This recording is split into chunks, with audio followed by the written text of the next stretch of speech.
Sit in an empty room long enough and something shifts. The house ticks. A door you did not open seems to breathe. Somewhere behind you, in a space you cannot see, you feel it. The unmistakable sense that you are not alone, that something is watching. You turn around. Nothing is there. There is never anything there. And yet the feeling arrives faster than your reason can talk you out of it, older than your thoughts, wired into the meat of you. You have felt this. Everyone has felt this. Drop your phone and hear the words slip out before you can stop it. Please, please, no. You are begging. But begging who? There is no one in the room. There is no one anywhere who controls whether your screen cracks. And still, some ancient part of you reaches out into the empty air and asks for mercy. So here is the question this whole thing is built around. Did the first humans believe in gods, or spirits, or something watching over them? Did the people who came before farms and cities and words on clay look up at the dark and feel it looking back? The short answer is almost certainly yes. Belief in some unseen world may be tens of thousands of years old, older than farming, older than writing, older, quite possibly, than our own species. But the short answer is the boring part. The stranger answer is why. Because the same mental machinery that kept your ancestors alive on a dangerous plane may also be the exact thing that builds gods. The instinct that made you spin around in that empty room is not a malfunction. It might be the beginning of everything humans have ever worshipped. That is the real question underneath the title. Not just whether they believed, but where the believing comes from. Why does it show up in every human culture ever recorded, on every continent, in every century, with no exceptions anyone has ever found? Why does a mind that can build spacecraft still whisper please to the empty air? And later I am going to show you a temple, a ring of enormous carved stone pillars raised in southeastern Turkey around 11,000 years ago, 6,000 years before Stonehenge, before the wheel, before pottery, before anyone anywhere had planted a single deliberate seed. Hunter-gatherers built it, apparently to worship, and they did it before they had invented farming. Hold on to that, because it quietly breaks one of the oldest assumptions we ever had about ourselves. Let us start smaller, though. Let us start with the dead. If you want the earliest fingerprint of belief in something beyond the visible world, you do not look for temples. You look at how people treated their bodies when the breathing stopped. An animal leaves its dead where they fall. Somewhere deep in our story, humans stopped doing that. They began to place the dead carefully, to arrange the limbs, to dig with enormous effort into hard ground, and lower a body down as if it still mattered where it went. That single act carries a whole invisible philosophy inside it. It says this person has not simply ended, it says something continues. The Neanderthals may have felt this too.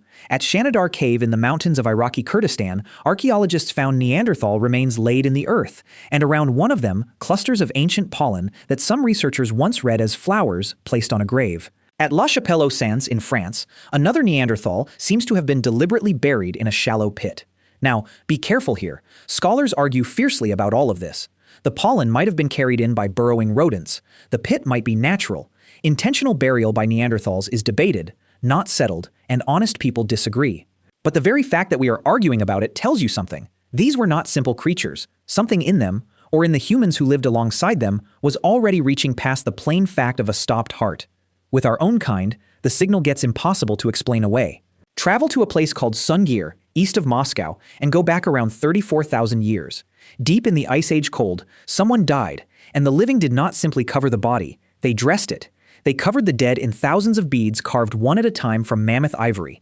Each bead had to be shaped, drilled, and polished by hand, and experts estimate that a single bead took something like an hour of work. Do the arithmetic on a grave holding many thousands of them, and you are looking at years of human labor poured into the ground onto people who could no longer thank anyone for it. And two of those Sungir burials were children. Two young ones, laid head to head, buried with even more extravagance than the adults. Ivory spears longer than a grown person, straightened somehow from mammoth tusks. Carved animals, a crown of fox teeth. Think about what that means. A community living on the absolute edge of survival, in a frozen world where every calorie was a fight, chose to spend years of effort adorning dead children instead of feeding the living. That is not economics. That is not practicality. That is belief. Belief that the dead go somewhere. Belief that they still see you, still matter, still deserve to arrive well-dressed wherever it is they are going. The people of Sungir were telling us, across 34,000 years, that death was not the end of the relationship. Now, walk into the dark. Go underground, into the caves of France and Spain, where the Ice Age mind left its other great signature. At Chauvet, roughly 36,000 years ago, human hands painted lions, rhinos, and horses, so alive they seemed to move in torchlight. At Lascaux, later, but still staggering, whole herds thunder across the stone ceilings. These are not scribbles. These are masterpieces, made by people crawling on their bellies through pitch-black passages, holding fire, painting places so deep and awkward that no one lived there and almost no one would ever see the work. Which raises the obvious question, why go there at all? Why paint the most inaccessible walls in the most dangerous dark, far from any hearth or home? One of the most influential answers comes from the archaeologist David Lewis Williams. He looked at the strangest images down there. Not the animals, but the human-animal hybrids, creatures like the so-called sorcerer of the Cave of Trois Frères, a figure that is part man, part stag, part owl, part something that never walked the earth. Lewis Williams argued that these caves were not art galleries, they were doorways.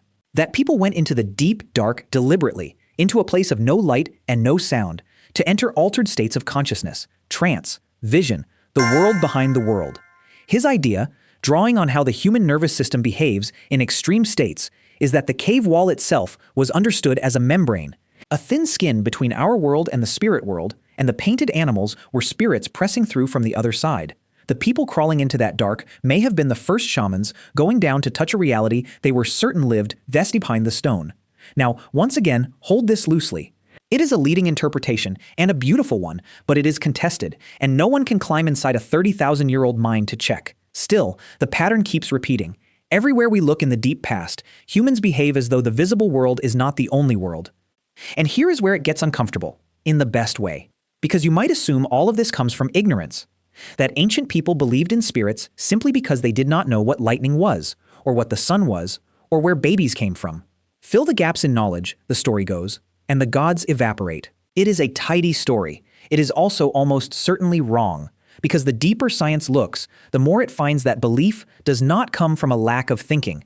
Belief comes from the specific way human thinking is built. It is not a hole in the mind. It is the shape of the mind. Start with that feeling in the empty room, the one we opened with. Cognitive scientists have a name for the machinery behind it. They call it the hyperactive agency detection device. Agency detection means your brain is constantly scanning the world with one urgent question running underneath everything. Is that a thing or is that someone? A rock or a face? Wind or a will? And crucially, your brain is not tuned to be accurate. It is tuned to keep you alive. Imagine an ancestor on the savannah hearing a rustle in the tall grass. Two possibilities. It is just the wind or it is a leopard. Now imagine the two ways of being wrong. Assume leopard and it is only wind, and you lose nothing but a little dignity and a jolt of adrenaline. Assume wind, and it is actually a leopard, and you are dead. You are removed from the gene pool. Your line ends in the grass. So evolution made a choice for us over millions of years, and the choice was this. When in doubt, assume an agent. Assume a mind is behind the movement. The descendants of the twitchy, paranoid, over-detecting ancestors are the ones who survived to have children, and you are one of them. Researchers like Justin Barrett and Stuart Guthrie argue that this is the seed. A brain hardwired to see intention everywhere, to feel a presence behind the rustle, does not switch off when the grass goes still.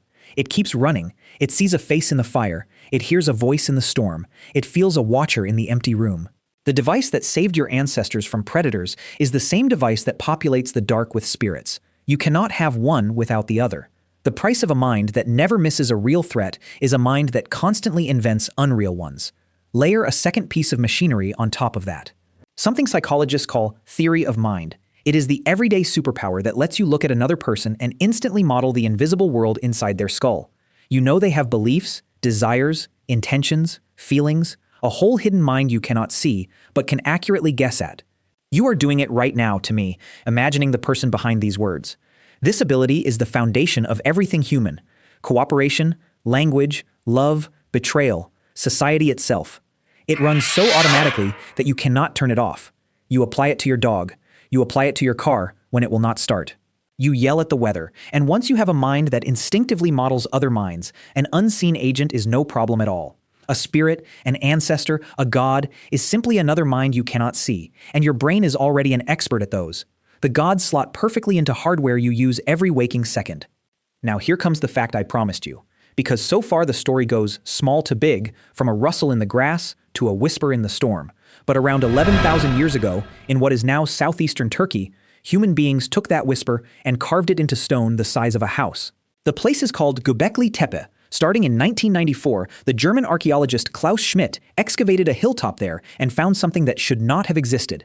Great rings of massive limestone pillars, some of them over 5 meters tall and weighing many tons, arranged in deliberate circles. And carved across their surfaces, in relief, a nightmare bestiary of the Ice Age imagination. Foxes, scorpions, vultures, snakes, wild boar, spiders, predators and scavengers, creatures of danger and death, watching from the stone. The pillars themselves are not just posts. Many are shaped like enormous stylized human figures, T-shaped, with arms carved down their sides and hands meeting over a carved belt, as if a race of stone giants stood in a ring, facing inward, presiding over whatever happened between them. And now the part that broke the textbooks. Göbekli Tepe was built by hunter-gatherers, people who had not yet invented agriculture. No farms, no herds, no villages, no pottery, no writing, no metal, no wheel. Just bands of foragers with stone tools, who somehow organized themselves in numbers large enough and for long enough to quarry, carve, move, and raise pillars weighing as much as small trucks. And they did it thousands of years before Stonehenge. 6,000 years before, in fact. Sit with why that is a revolution. For most of the last century, the standard story of civilization went in a neat order. First, humans learned to farm. Farming produced surplus food. Surplus food produced free time, towns, and specialists. And only then, once people were settled and comfortable and organized, did they get around to inventing religion. Belief was supposed to be a luxury, a late arrival, something civilization could afford once the real work of survival was handled. Göbekli Tepe turns that order upside down. Here is monumental sacred architecture built before farming, not after it. The temple comes first. The gods, or the spirits, or whatever gathered these people on that hill, came before the granary. And Klaus Schmidt argued for something even bolder. He suggested it might not be that religion was a byproduct of civilization, but that civilization was a byproduct of religion.